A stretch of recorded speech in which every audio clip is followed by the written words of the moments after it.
Why does your scanner show the P2185 engine code? What does it mean? P2185 is a diagnostic trouble code for engine coolant temperature sensor 2, circuit high.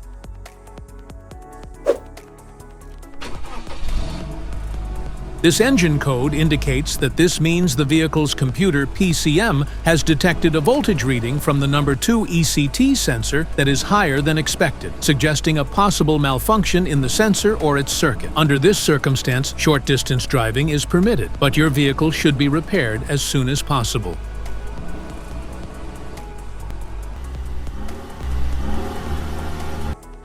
So, what causes this imbalance?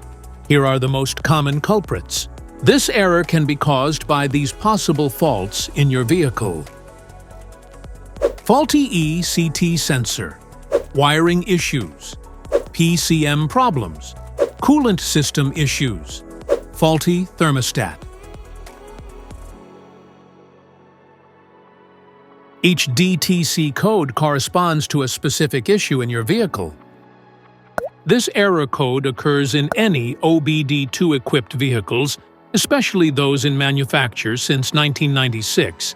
It is commonly found in Honda Accord, Nissan Altima, and Chevrolet Silverado models. If you want to fix this error code, let us know in the comments section. We will definitely make the video on your demand. If you like this video, don't forget to subscribe to our channel. Thanks for watching.